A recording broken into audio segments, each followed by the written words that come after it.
নবাব বাহাদুরের কাছে ত্রৈমাসিক খাজনা জমা পড়েছে। কয়েকটি রাজ্য খুব তাড়াতাড়ি যথেষ্ট খাজনা দিয়েছে, কিন্তু কয়েকটি রাজ্য সেই দিক থেকে পিছিয়ে আছে। তাই নবাব বাহাদুর এগিয়ে থাকা রাজ্যকে পুরস্কৃত করবেন। সবার প্রথমে আমি ডেকে নেব কৃষ্ণনগরের রাজা কৃষ্ণচন্দ্রকে। বরাবরের মতো এবারও কৃষ্ণনগর থেকে আসা খাজনা আমার দরবারে অনেক আগে পৌঁছেছে এবং আমি তাতে ভীষণ খুশি। নবাব বাহাদুর উপহার স্বরূপ কৃষ্ণচন্দ্রকে তুলে দিচ্ছেন 1000 মোহর।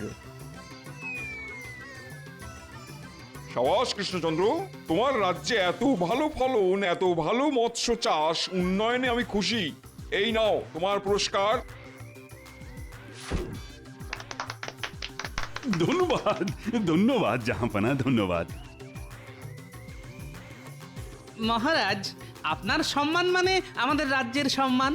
আজ আমাদের চাষি ভাই জেলে ভাইয়ের পরিশ্রমের ফসল আমরা পাচ্ছি। ঠিক বলেছ গোপাল, আর এর জন্য সব থেকে বড় ভূমিকা কিন্তু আমাদের বিজ্ঞানীর। ঠিক বলেছেন মহারাজ, বিজ্ঞানীর যুগান্তকারী আবিষ্কৃত সার এবং মাছেদের খাবারে আজ এই সম্মান। এরপর ডেকে নেব বর্ধমানের রাজাকে। তোমরাও বেশ যথেষ্ট খাজনা দিয়েছো, তাই তোমরা পাবে 500 মোহর উপহার।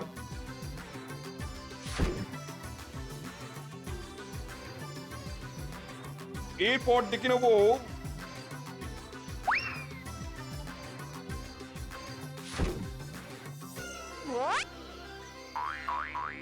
সব শেষে আসবে খাম্বাজ রাজ। খাম্বাজ রাজ্য থেকে এবার প্রাপ্ত খাজনার পরিমাণ খুবই নগণ্য, তাই শর্তানুযায়ী আমি খাম্বাজ রাজ্যের থেকে 500 বিঘা জমি শাস্তি স্বরূপ কেড়ে নিলাম।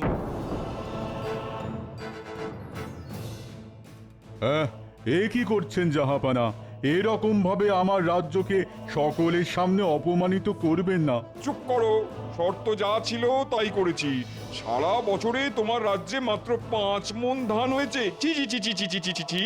এই তুমি খাম্বাজ রাজ্যের রাজা, ফের যদি তোমার রাজ্যে এত কম উৎপাদন দেখি তো পুরো রাজ্যটাই কেড়ে নেবো। ঠিক আছে, আজকের মতো এখানেই পুরস্কার বিতরণের পালা শেষ হলো। আপনারা সবাই আসুন।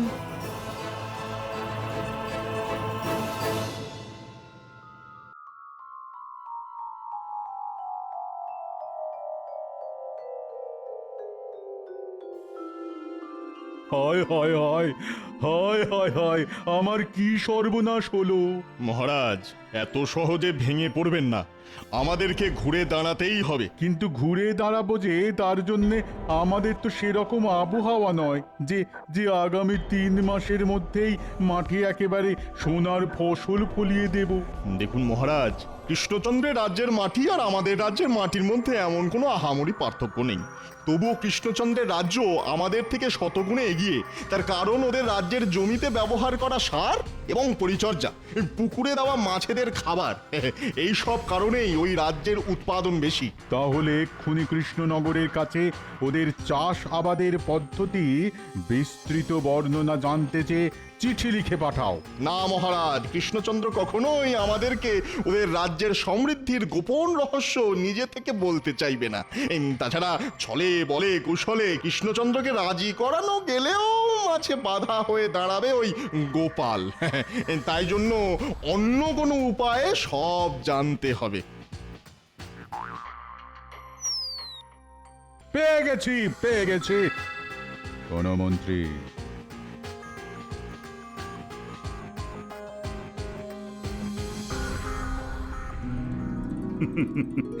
আমাদের রাজ্যে এখন বেশ খুশির সময়। যেদিকেই তাকাচ্ছি সেদিকেই সবুজ, ক্ষেত ভরা ধান, পুকুরে কিচকিচ করছে মাছ।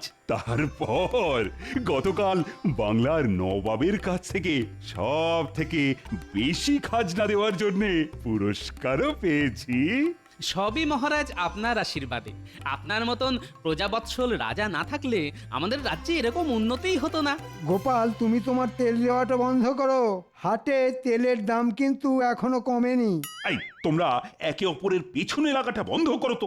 আমি তোমাদেরকে একটা সুখবর শোনাতে চলেছি। তোমরা প্রত্যেকে নিজেদের কাজ সুষ্ঠুভাবে করো, তাহলে এর পরের বছরেও আমরা যথেষ্ট খাজনা জমা করতে পারবো। সবই তো হলো মহারাজ, এই আনন্দে যদি একটু পেট পুজোর ব্যবস্থা হতো তাহলে মন্দ হতো না। জানি জানি তুমি এরকমই একটা বায়না করবে, আর সেটা আমি আগে থেকেই বুঝতে পেরেছি, আর তাই আগে থেকেই পেট পুজোরও বন্দোবস্ত করে রেখেছি। উমা, খাবার কি শুধু গোপালের জন্যই? আমরা সবাই ব্রাত্য। আরে না না না, সকলের জন্যই আছে, এই সে এলো বলে।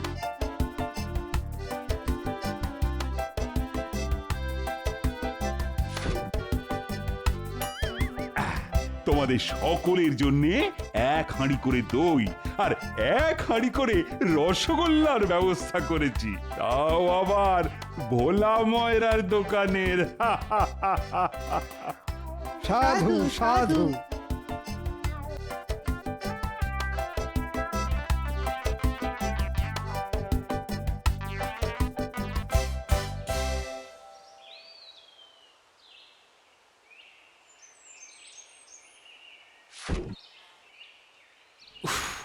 বাবা কি গরম!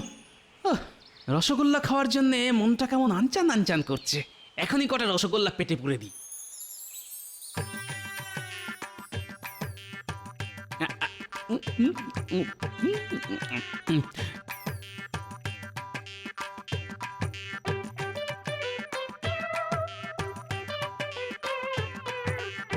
এটা কি রে?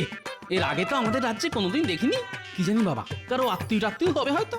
না, অনেক বেলা হলো, এবার বাড়ি ফিরি, নইলে আবার গিন্নি রাগারাগি শুরু করে দেবে।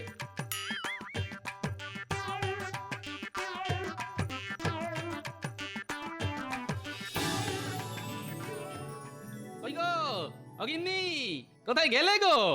গিন্নি, ও আসছি গো আসছি, কানের মতো খেয়ে নিল।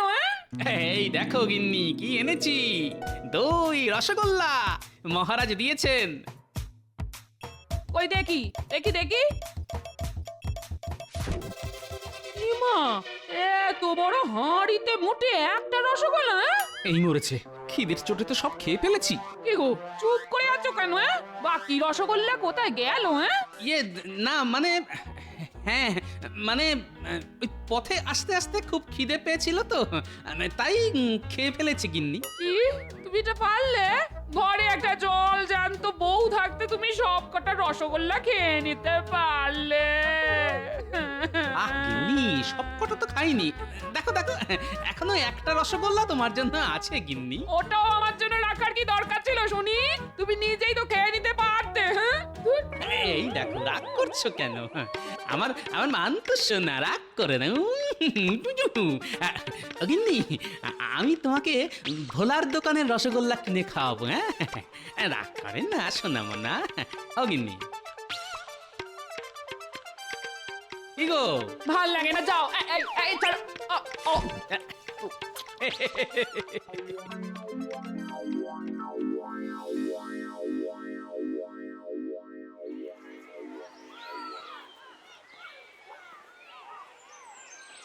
ওরে বাপরে, হ্যাঁ এত বড় হাট! আমাদের মহারাজের এসব দেখলে তো একেবারে চোখ ছানা বড়া হয়ে যাবে। আগে আগে সবকিছুর দামটা একবার একবার যাচাই করে নিতে হবে। হ্যাঁ ভাই, ও ভাই, চাল কত করে ভাই? কোন চাল নেবেন বলুন? জয়া রত্ন 1 টাকা কেজি, আর বাঁশকাঠি 1.5 টাকা, আর দেরাদুন গোবিন্দভোগ 2 টাকা করে কেজি। ওরে বাবা, এত সস্তা! হ্যাঁ, আমাদের ওখানে তো ওই গোবিন্দভোগ চালই 4 টাকা কেজি। নিশ্চয়ই উৎপাদন বেশি হওয়ার কারণে দাম কম। হ্যাঁ। কি দাদা, কি ভাবছেন? কি চাল দেবো বলুন বলুন? না দাদা, আজ থাক, পরে একদিন আসবো।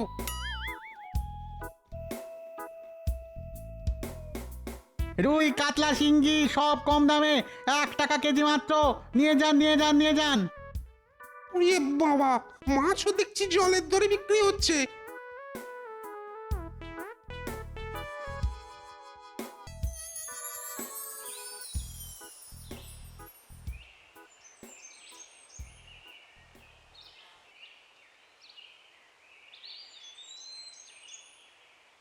এই যে চাষি ভাইয়েরা, এদিকে এদিকে এদিকে একটু শোনো। কি আমাদের ডাকছেন? হ্যাঁ, তোমাদেরই। এদিকে একটু শোনো না, একটু। আমাকে চাষ করার পদ্ধতি, ব্যবহার করার সার সব জেনে নিতে হবে। বলুন বলুন কি বলবেন? বলছি, শোনো না, ওই আমারও না চাষ করার অনেক দিনের ইচ্ছে, ওই কিন্তু করতে পারছি না। কেন দাদা, জমির অভাব নাকি? না না, জমি আমার অনেক আছে, অনেক জমি। আমার শ্বশুর তো জমিদার, আর শ্বশুরের একমাত্র মেয়েকে আমি বিয়ে করেছি। তাহলে চাষ করুন, কে বারণ করেছে? ওখানেই তো মুশকিল ভাই, কি চাষ করব, কখন চাষ করব, সেটাই ঠিক মতো বুঝি না। তোমরা যদি একটু আমাকে বুঝিয়ে বলতে তাহলে খুব ভালো হতো। হা হা হা হা হা। এই ব্যাপার, চাষ খুব একটা কঠিন ব্যাপার না, তবে পরিচর্যাটাই আসল ব্যাপার। আমরা তো মোটামুটি 3 রকম ধান ফলাই, আউশ, আমন আর বোরো। আর শীতকালে রবি শস্য, গাজর, ফুলকপি, শাকসবজিও চাষ করি। বাহ বাহ, তোমরা কত কিছু জানো। এটাই তো আমাদের পেশা, আর আমরা জানবো না? আচ্ছা আচ্ছা, কিভাবে চাষ করো আর কি সার দাও? ধান চাষের ক্ষেত্রে প্রথমে তো বীজ ধান বুনতে হয়, তারপর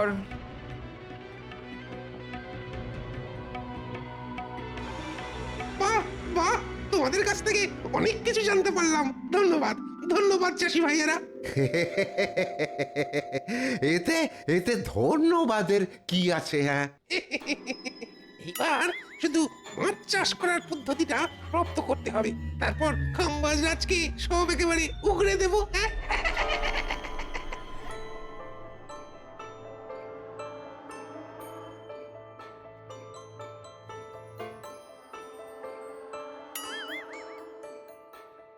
এই টেকো ব্যাটা কি রে?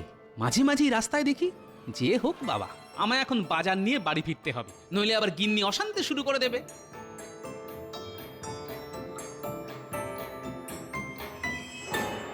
প্রণাম মহারাজ। বলো গুপ্তচর, কি খবর এনেছো?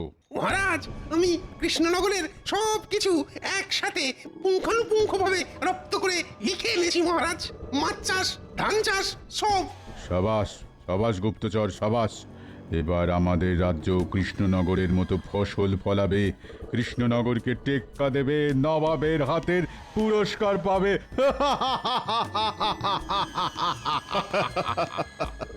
মহারাজ, চাষি ভাইদের সাথে আমি বেশ ভালো মতন বন্ধুত্ব করেছি।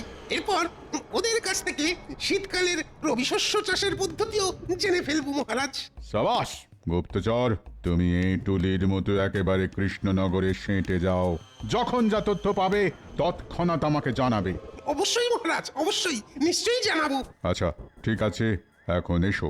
আমার বকশিসটা মহারাজ। মন্ত্রী, গুপ্তচরকে 100 মোহর বকশিস দিয়ে দাও।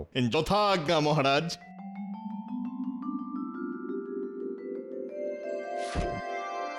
ধন্যবাদ মহারাজ, ধন্যবাদ মন্ত্রী মশাই।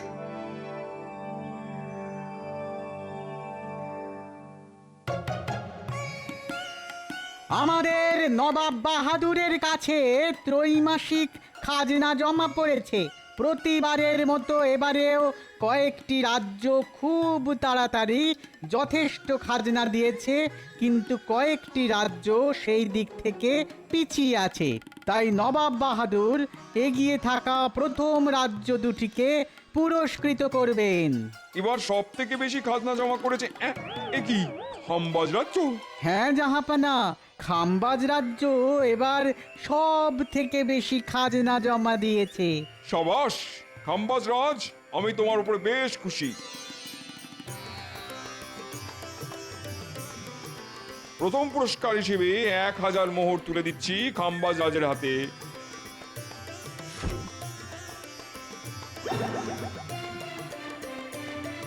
দ্বিতীয় পুরস্কার পাচ্ছে কৃষ্ণনগরের রাজা কৃষ্ণচন্দ্র। ছি ছি কৃষ্ণচন্দ্র, আমি তোমার কাছে এটা আশা করিনি। তুমি বরাবর সব থেকে বেশি খাজনা দাও, এবার কি করে খাম্বাজ রাজ্য তোমার রাজ্যের থেকে বেশি শস্য উৎপাদন করলো? হ্যাঁ, সেটা তো আমিও বুঝতে পারছি না।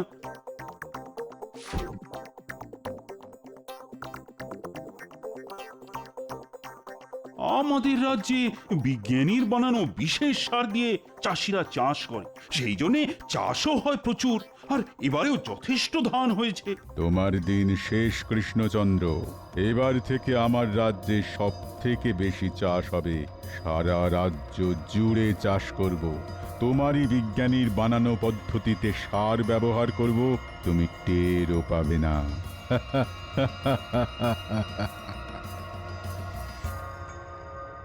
মহারাজ, আমাদের অতি সত্বর একটা ব্যবস্থা নিতে হবে, নইলে কিন্তু খুব মুশকিল হয়ে যাবে। আচ্ছা গোপাল, খাম্বাজ রাজের একটা কথা খেয়াল করলে? কোন কথা মহারাজ? ওই যে আমাদেরই বিজ্ঞানীর বানানো পদ্ধতিতে সার বানাবে আর আমাদের থেকেও বেশি চাষ করবে, কিন্তু খাম্বাজ রাজ সেটা জানবে কি করে? গুপ্তচর মারফত জানতে পারে।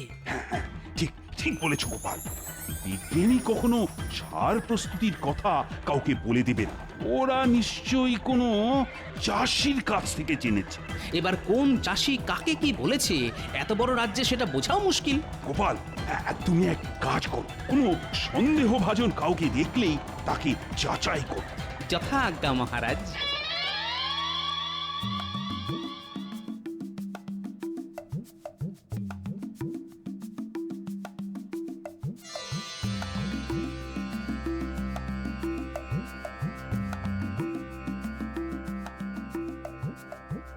কি হলো কি?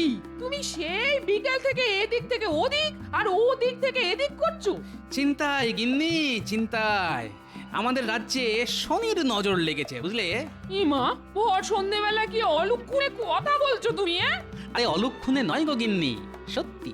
আমাদের চাষিরা এত কষ্ট করে চাষ করে, তার ফলস্বরূপ আমরা প্রতি 3 মাস অন্তর ভালো মতন খাজনা নবাবকে দিতে পারি।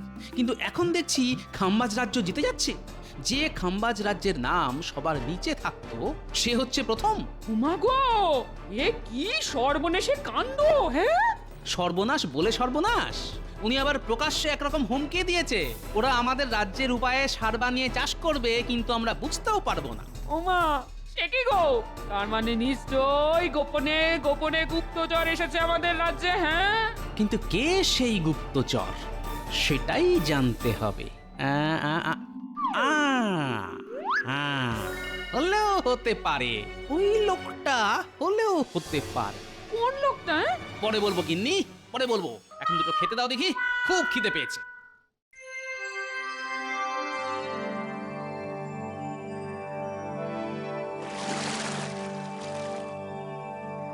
বাহ, এই পুকুরটাতে তো অনেক মাছ। দাদা, কিসের চার দিয়েছেন মাছ ধরার জন্য? এই তো ওই শুধু কেঁচো দিয়েই দাদা।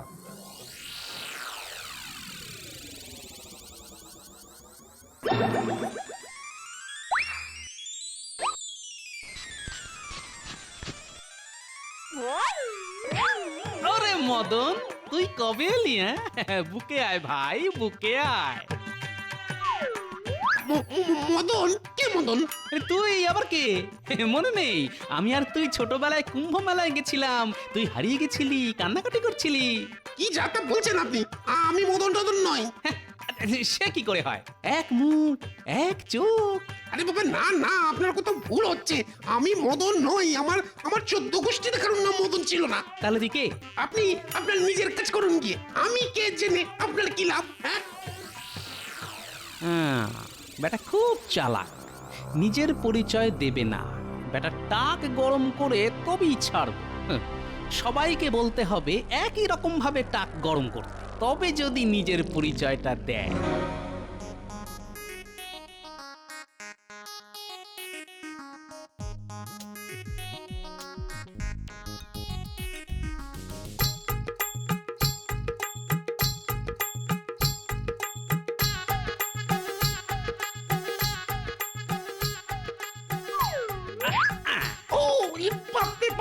আরে মদনা, জানিস আজকে তোর মতন আরেকটা লোককে দেখলাম। টাক একবারে গরম হয়ে গেল যে। বাবা, কি দাদা, তখন থেকে মারছেন কেন বলেন তো? আমি মদন নই। আরে দূর দূর, কিছু মনে করো না ভাই, আমি ভাবলাম মদন।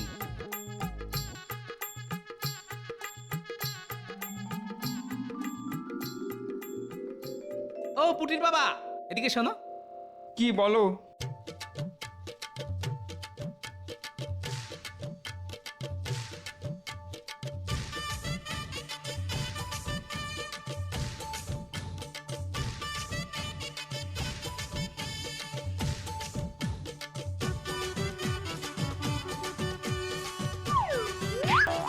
ওরে মদন রে, কতদিন পরে তোকে দেখলাম রে ভাই। কবে এলি ভাই? আমাদের বাড়ি চল। কোথায় আছিস ভাই? দূর বাবা, কে মদন? কোথাকার মদন? হ্যাঁ, কি যাতা বলছিস তুই? তুই তো আমাদের হারিয়ে যাওয়া বন্ধু মদন। তোকে এরকম টাকে মারলে রেগে যেতিস। উফ, ওরে বাবা, মারছিলি কেন? এই মদন, বল না ভাই, তুই কবে এলি? তুই না বললে আবার টাক গরম করবো। উফ, এই তো আচ্ছা মুশকিল। হ্যাঁ, তুই বলবি নাকি? বলছি বলছি বলছি আমাকে আমাকে খাম্বাজ রাজা পাঠিয়েছে কৃষ্ণনগরের ওই চাষাবাদ সবকিছু পুঙ্খানুপুঙ্খ জেনে ওনাকে বলতে। তাহলে আমাদের রাজ্যেও ভালো ফলন হবে আর কি। ও, এই ব্যাপার। তুই এই সব কিছু লিখে দিবি আর নবাবের সামনে গিয়েও বলবি, নইলে মেরে তোর টাক একেবারে গরম করে দেবো। আচ্ছা, ঠিক আছে ঠিক আছে। কি কাম্বাজরাজ, তুমি তার মানে এই উপায়ে কৃষ্ণনগরকে হারিয়েছো? ছি ছি ছি ছি ছি ছি ছি। না ইয়ে মানে ওসব মানে শুনবো না। আজ থেকে তোমার রাজ্যের 1000 বিঘা জমি আমি কৃষ্ণনগরের নামে করে দিলাম। ফের যদি এরকম নকল করতে দেখি, তোমার পুরো রাজ্যটাই ওদের দিয়ে দেবো। ক্ষমা করুন জাহাপানা, জাহাপানা ক্ষমা করুন, ভুল হয়ে গেছে। আমরা তাহলে এখন আসি। হ্যাঁ এসো। চলি হে টেকো মদন। ওরে ওরে, আমি মদন নই। সাবাস গোপাল, সাবাস। ওহ, তোমার বিচক্ষণতার জন্যে আবার আমাদের রাজ্য বেঁচে গেল। তোমায় যে কি বলে ধন্যবাদ জানাবো জানি না গোপাল। ধন্যবাদ জানাতে হবে না মহারাজ, শুধু 2 হাঁড়ি রসগোল্লা পেলেই হবে। 1 হাঁড়ি আমি খাবো আর 1 হাঁড়ি